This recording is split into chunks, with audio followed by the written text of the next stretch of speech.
तो दोस्तों शुरू करते हैं आज की इंफ्रा न्यूज। पहली खबर आ रही है हमारे देश के अंदर self sufficient solar photovoltaic module से रिलेटेड, जहां पर इंडिया 2026 तक दुनिया का सेकंड बिगेस्ट मार्केट बन सकता है इन सोलर मॉड्यूल्स के लिए। तो दोस्तों यहाँ पर दो चीजें काम आती है। पहली बात यह है कि हमारे देश के अंदर डिमांड तो इनकी बहुत ज्यादा ही है, लेकिन साथ साथ धीरे धीरे इंडिया इनकी मैन्युफैक्चरिंग भी स्केल अप कर रहा है। करेंटली पूरी दुनिया के अंदर सोलर पीवी मॉड्यूल मैन्युफैक्चरिंग के अंदर चाइना को छोड़ के कोई भी बड़ा कॉम्पिटिटर नहीं है। यूएसए के अंदर बहुत रिसर्च तो होती है, लेकिन वहाँ पे मैन्युफैक्चरिंग के लिए भी चाइना के ऊपर डिपेंड किया जाता है। हमने भी यही चीज की थी। इनिशियली जो भी इंडिया के अंदर आ रहा था सब चाइना से आ रहा था, लेकिन रिसेंट में हमने देखा था अराउंड 2 साल पहले कि रिलायंस इंडस्ट्रीज हो, अडानी ग्रुप हो, इन जैसी कंपनीज ने बहुत मेगा इन्वेस्टमेंट्स किए थे सोलार के अंदर। साथ साथ गवर्नमेंट ने भी इनको प्रमोट करने की कोशिश की थी, जिसकी वजह से भारत 2026 तक न सिर्फ सेल्फ सफिशिएंट बनेगा, लेकिन चाइना का सबसे बड़ा कॉम्पिटिटर बनेगा सोलर पीवी मॉड्यूल मार्केट के अंदर, और 110 गीगावाट की कैपेसिटी यहाँ पर हम अटेन कर लेंगे। अगली दोस्तों खबर आ रही है कोलकाता वेस्ट बंगाल से,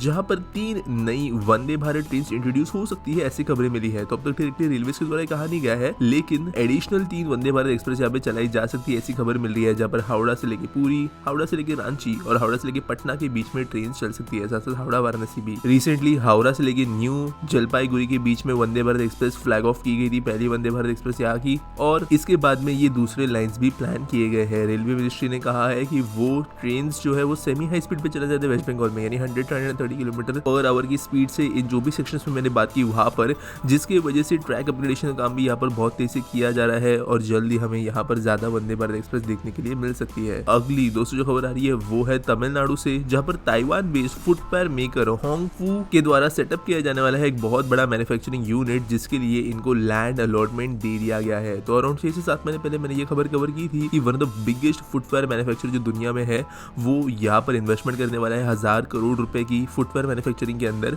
और इसके लिए जो जमीन इनको मिलनी थी वो भी अलॉट कर दी गई है। ये स्टेट गवर्नमेंट के साथ जो पैक किया गया है वो एक नए इंडस्ट्रियल यूनिट जोन में है, और इसके वजह से यहाँ पर बड़े पैमाने पर न सिर्फ एम्प्लॉयमेंट जनरेट होगी, लेकिन फुटवेयर एक्सपोर्ट्स भी भारत के बढ़ेंगे। अगली दोस्तों खबर आ रही है मैनकाइंड फार्मा से, जिन्होंने कहा है कि वो 300 करोड़ रुपए स्पेंड करेंगे एक यूनिट सेटअप करने के लिए, जो होगा उदयपुर राजस्थान में। ये एक end to end manufacturing unit होगा, जहां पर जो मेजर प्रोडक्ट्स है मैनकाइंड के उनको मैन्युफैक्चर किया जाएगा, और सितंबर से अक्टूबर इस साल में ही यहाँ से काम शुरू हो जाएगा, ऐसा इस कंपनी ने कहा है। अगली दोस्तों खबर आ रही है हमारे देश के डिफेंस कॉरिडोर से रिलेटेड, जहाँ पर गवर्नमेंट ने एक नया टारगेट रखा है 20,000 करोड़ की इन्वेस्टमेंट का साल 2024 और 25 तक। एक डिफेंस कॉरिडोर हमारे यहाँ पर यूपी में बन रहा है, जबकि दूसरा साउथ में बन रहा है, और इसके 2 पर्पज है। न सिर्फ पहले हमारे देश के अंदर की सप्लाई चेन को स्ट्रेंथन किया जाने वाला है in terms of defence equipment, लेकिन एक्सपोर्ट के हिसाब से भी यहाँ पर बड़े काम किए जाने वाले हैं, जिसके लिए यहाँ पर इन्वेस्टमेंट्स के लिए टारगेट रखा गया है, गवर्नमेंट अकॉर्डिंगली काम करेगी। अगली दोस्तों जो खबर आ रही है वो है एक नए 7.2 किलोमीटर लंबे 6 लेन एलिवेटेड सुपर हाईवे से रिलेटेड, जो कि बनाया जाएगा 4 लेन कोना एक्सप्रेसवे के ऊपर, और इसका काम के लिए 2.5 ईयर्स की डेडलाइन दी गई है, यानी 2026 तक। तो दोस्तों ये जो रोड है बेसिकली कोलकाता के आसपास में बहुत ज्यादा ट्रैफिक कम करेगा,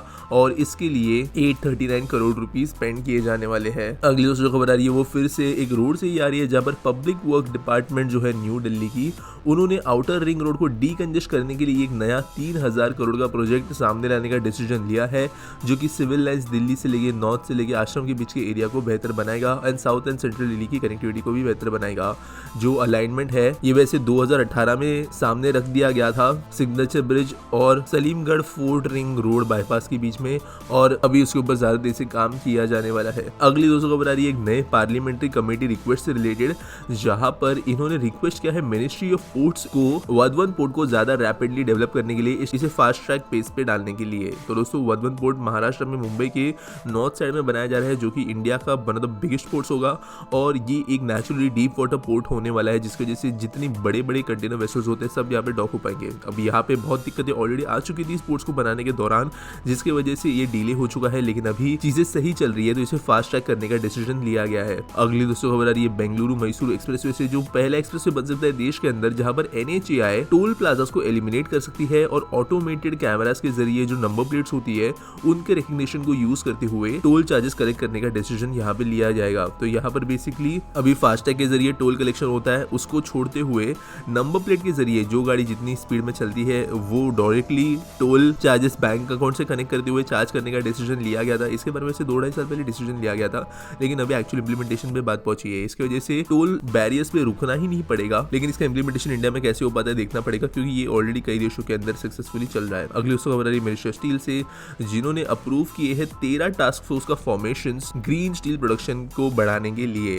तो दोस्तों भारत ग्रीन स्टील प्रोडक्शन को भी बढ़ाने के लिए काफी ज्यादा अलग पॉलिसीज ले आया था और अभी 13 टास्क फोर्स इसके ऊपर काम करेगी। अगली दोस्तों जो खबर आ रही है वो है ministry of housing and urban affairs से, जिन्होंने स्वच्छ भारत मिशन अर्बन का फेज 2 लॉन्च किया है और नए फंड यहाँ पे रिलीज किए जाने वाले हैं स्वच्छ भारत अभियान के अंतर्गत individual household latrines, public and community toilets, solid waste management, education and training, इन जैसी चीजों के ऊपर।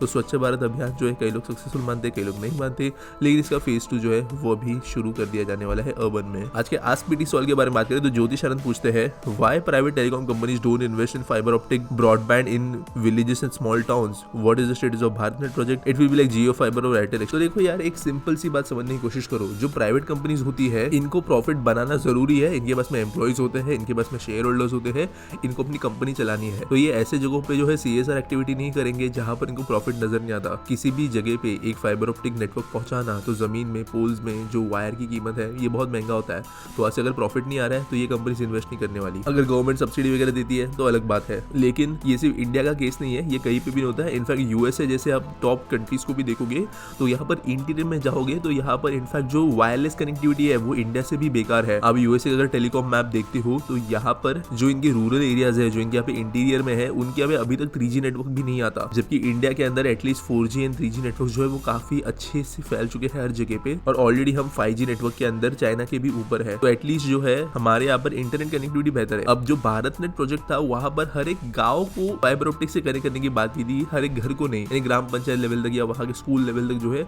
कनेक्टिविटी दी जा रही थी। और स्टेट के सबसे अलग स्टेटस है, भारत नेट की वेबसाइट पे जाके देख सकते हो कहाँ पे कितना लगाया जा चुका है।